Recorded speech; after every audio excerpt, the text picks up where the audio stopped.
Hey YouTube, Mark Kaufman here, and today I want to talk to you about the Ontario RAT2. Now, you probably may think, okay, look Mark, I get it. Everybody has had a RAT1 or RAT2, but I've owned a few, but I've never had one reviewed on my channel. And I actually picked this one up for a really good price. I've been really using it. You could still see that I've got quite a bit of gunk still on the blade, but I felt maybe it was fitting to have one of these on the channel.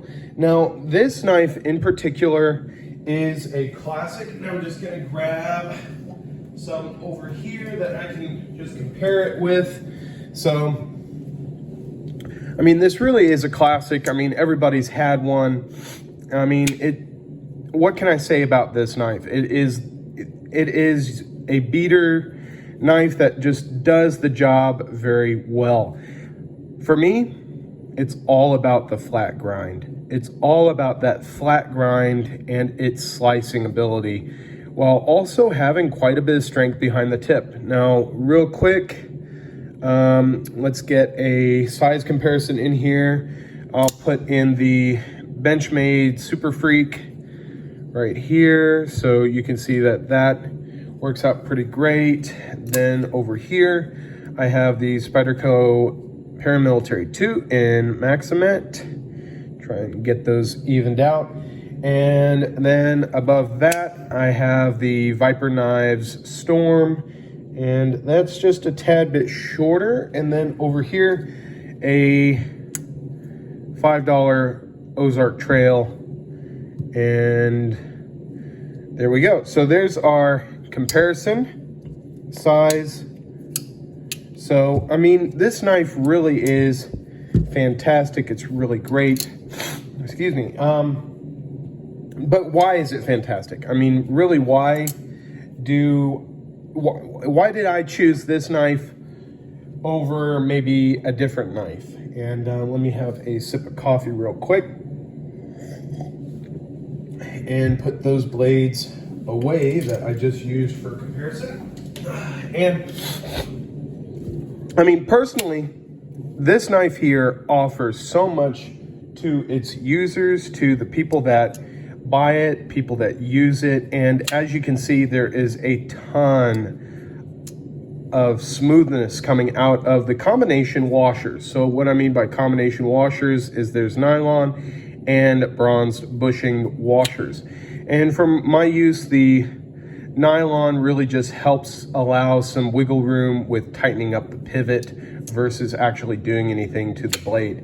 And what it really does give you is a really great action. You can see that it barely takes any effort to get this thing closed. Now, for me, I love the flat grind. I love the price. I'm able to, I mean, there are some places that charge more, but I picked this up for $25 shipped. And that is fantastic.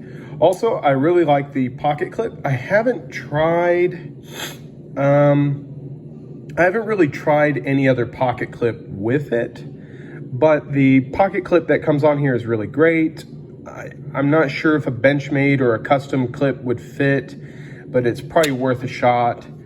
But the other reason why this knife, I think, has really withstood its test in time is the construction. We have 1, 2, 3, 4, 5 pillars, and one of those pillars is actually your lock for the counteracting lock for the liner. So I mean, it really is built well, really tough. And personally, I'm not a fan of the D2 model. I had my very first rat was a RAT2, and I actually had the D2, and to be honest, it wasn't that great. The steel really rusted on me rather quickly, and I don't really, you know, I do keep my knives clean. I do wipe them off after I use them, and I do keep them in a container with a dehumidifier. So for it to have rust on it, even after all of that, I was a little disappointed. But I mean, overall, this knife is fantastic for any price.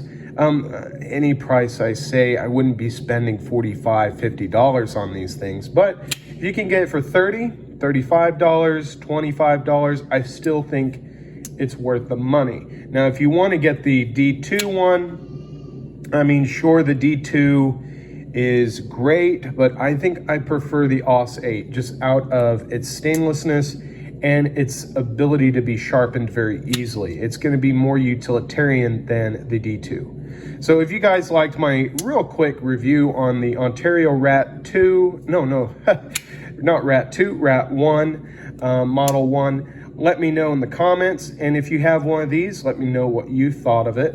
And till then, I will see you in the next video. Talk to you later. Bye-bye.